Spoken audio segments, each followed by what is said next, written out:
They laughed at me in court until the judge spoke the truth no one expected. The first thing I remember is the sound of laughter. Not loud. Not cruel in the way movies make it. It was soft, confident laughter.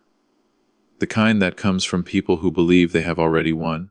I was standing in a courtroom, my hands shaking, my life folded into a few papers clutched against my chest. Across the room sat my wife, her lover beside her, and a little boy between them. My son. Or at least, the child I had raised as my son for 8 years. They were laughing at me. And in that moment, I realized something terrifying. This wasn't just a divorce hearing. This was a public execution of my dignity. Let me tell you how I ended up there. My name is Daniel Harper. For most of my life, I believed in simple things. Work hard. Be loyal.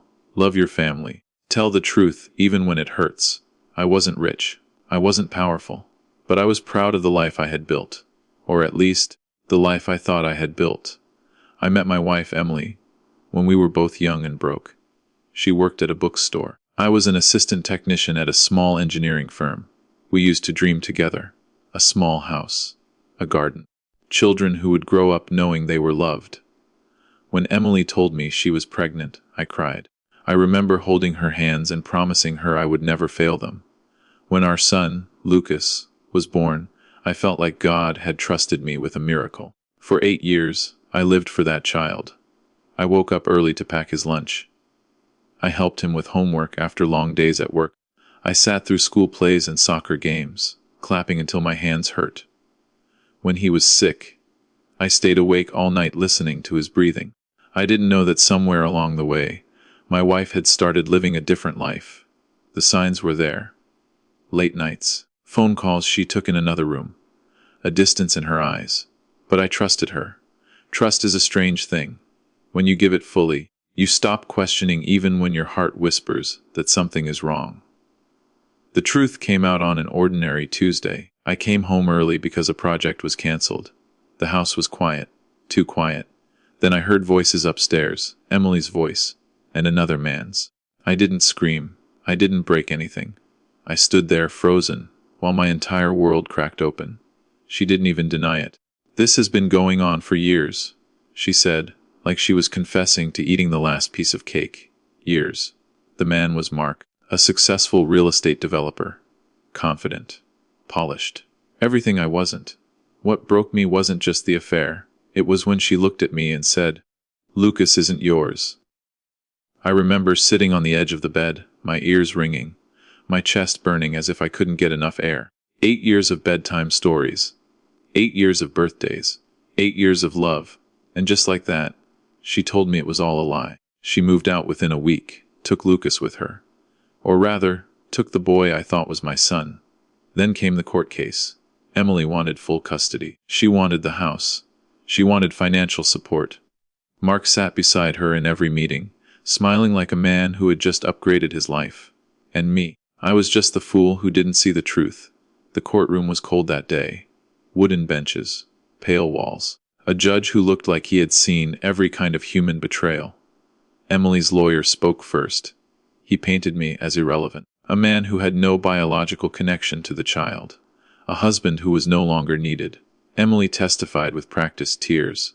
Mark held her hand. Lucas sat quietly, confused, looking at me like a stranger. Then came the laughter. When my lawyer mentioned that I still wanted visitation rights, Mark laughed under his breath. Emily smiled. Even Lucas let out a small giggle, copying the adults around him. It felt like knives.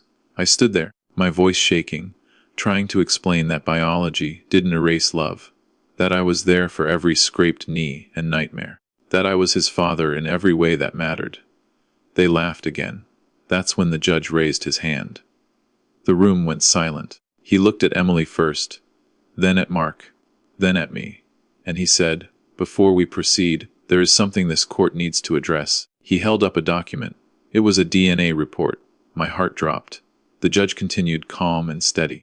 "This test was requested by the court after reviewing inconsistencies in the statements provided."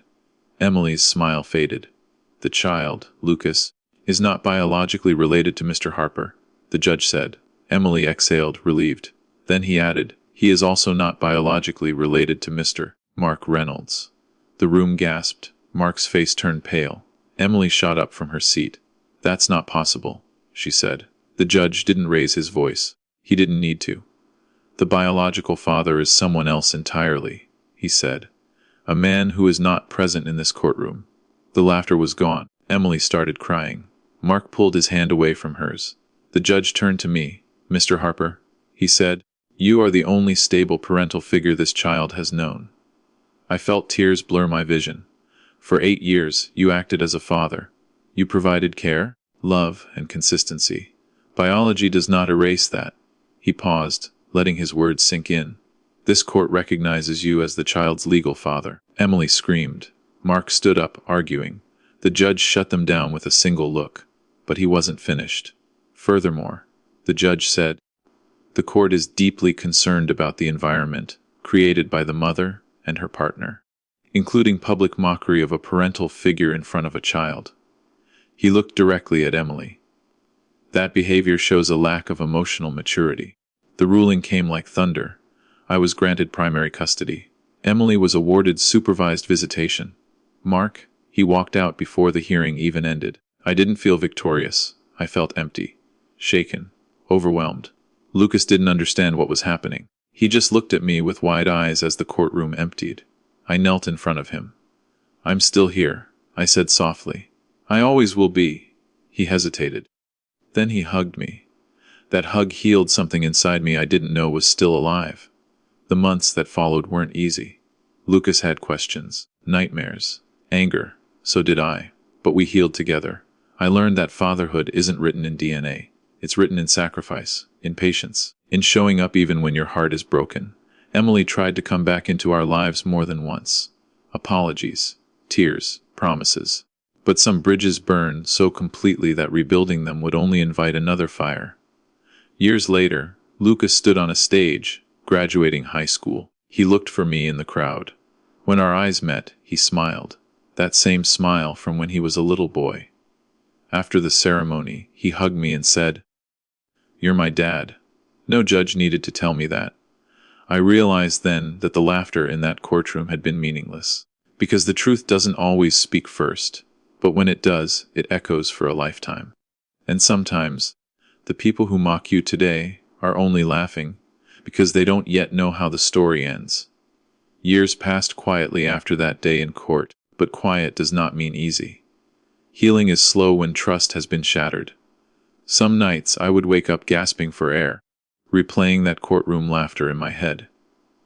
Other nights, I would lie awake listening to Lucas breathe, terrified that one day he might decide I wasn't enough. Lucas struggled too. At school, kids asked questions. Some parents whispered. One teacher, unaware of our story, once asked him to draw his real family. Lucas came home angry, ripping the paper into pieces. "You're my real family," he shouted, tears running down his face. I held him and said something I had to learn myself. Family isn't about where you come from. It's about who stays. Slowly, life began to settle into a new rhythm. I cooked dinners that sometimes burned. I learned how to braid hair for school events I never expected to attend. I sat through awkward parent meetings where I felt judged, but I stayed anyway. Every single day, I stayed. Emily's supervised visits were tense at first. Lucas would return quiet, withdrawn, sometimes angry, sometimes confused. One evening, after a visit, he asked me a question that nearly broke me. Why didn't Mom love you enough to stay? I didn't poison his heart with bitterness. I didn't lie either. Sometimes people love themselves more than they love the responsibility of loving others. I said gently, "That's not your fault." And it wasn't mine. He nodded, thinking hard, like children do when they're forced to grow up too fast. Mark disappeared completely. I later heard he left the state after discovering the truth about Lucas. The man who once laughed the loudest couldn't even face the consequences quietly. That was another lesson life taught me. Cowards are often loud until responsibility knocks. When Lucas turned 13, he asked to see his birth records. I was afraid. Afraid he would go searching for something I couldn't give him. We sat at the kitchen table as he read. His hands trembled. "So you're really not my biological father," he said. I swallowed. "No, but if you want to find him, I'll help you." He looked up at me, eyes full of tears. I don't want him. I want you. I had survived betrayal, humiliation, and heartbreak, but nothing had prepared me for the weight of that moment. As Lucas grew older, he became strong in ways that amazed me. Kind, but not weak. Thoughtful, but not afraid to speak. Pain had shaped him, but it did not define him. On his 18th birthday, he handed me a letter. Inside, he had written about every memory he could remember. Bike rides, school projects, late-night talks, times I had lost my temper and apologized, times I had failed and stayed anyway. At the end, he wrote, "Anyone can be a father for a moment. You chose to be one every day." I cried like I hadn't cried since that courtroom. Years later, when Lucas got into college, Emily reached out again. She said she wanted forgiveness. She said she was lonely. I wished her peace. But I did not reopen old wounds. Forgiveness does not always mean reunion. Sometimes it just means letting go without carrying poison in your heart. On the day Lucas left for college, we stood in front of the house that almost got taken from us. The house they said I didn't deserve. He hugged me tightly. "If I ever become half the man you are," he said, "I'll be proud." As I watched him drive away, I thought about that courtroom again. The laughter, the humiliation, the moment I felt smaller than I had ever felt in my life. If I could speak to that broken version of myself, I would tell him this: hold on. Not every truth is revealed immediately. Not every loss is actually a loss. And not everyone who laughs at you is winning. Sometimes, life lets them laugh, just long enough for the truth to stand up and speak. And when it does, it changes everything. For a long time after Lucas left for college, the house felt too big. The silence wasn't peaceful. It was heavy. Every room held memories that echoed when I walked past them. His old sneakers by the door. The marks on the wall where we measured his height every year. The chair at the dining table that stayed empty. People assume that once a child grows up, the hardest part of parenting is over. They're wrong. The hardest part is learning how to let go without losing yourself. I threw myself into work. Longer hours. Fewer weekends. It was easier than sitting alone with my thoughts. But pain has a way of waiting patiently. No matter how busy you get, it eventually asks to be felt. One evening, I received a call I never expected. It was Emily. Her voice sounded different. Tired, fragile. "I'm sick," she said quietly. I didn't respond right away.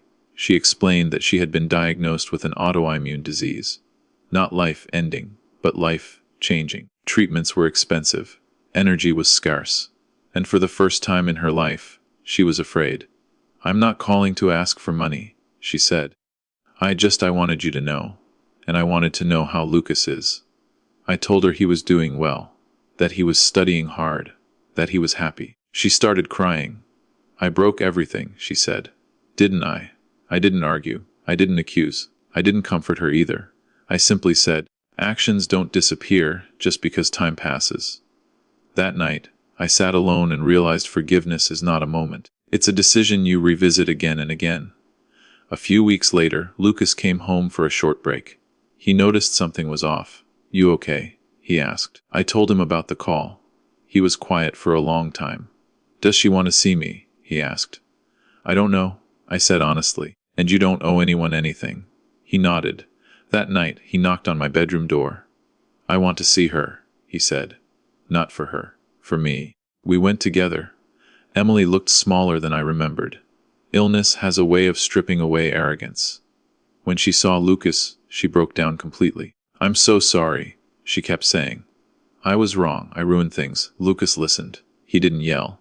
He didn't cry. When she finished, he said something that stunned us both. "I forgive you," he said. "But I don't trust you yet." Those words carried more wisdom than most adults ever reach. We left quietly. On the drive home, Lucas stared out the window. "I'm glad you stayed," he said suddenly. "I never thought leaving was an option," I replied. Years continued to pass. Lucas graduated college, built a career, fell in love, and one day he asked me to sit with him on the porch. "I'm going to propose," he said, smiling nervously. I laughed. "You don't look nervous." "I am," he said, "because I want to be a good husband. A good father someday." He paused. "Will you teach me how?" That question brought me full circle. I thought about the man I was before the betrayal. The man who thought love was enough by itself. The man who believed loyalty guaranteed safety. "I'll teach you what I learned the hard way," I said. "Love is a choice. Every day. Even when it hurts. Especially when it hurts." On the day of his wedding, I watched him stand at the altar, steady and calm. When it was time for speeches, he looked at me and said something that silenced the room. "This man chose me when he didn't have to," Lucas said. "That's what real love looks like." I realized then that the judge hadn't just given me custody years ago. Life had given me purpose. If you're listening to this and you feel humiliated, betrayed, laughed at, or discarded, hear this clearly. Your value is not decided in your worst moment. Your worth is not erased by someone else's cruelty, and love that is chosen freely is stronger than love that is owed by blood. They laughed at me in court. But today, I stand surrounded by the life they said I didn't deserve. And that is the kind of ending no one can laugh at.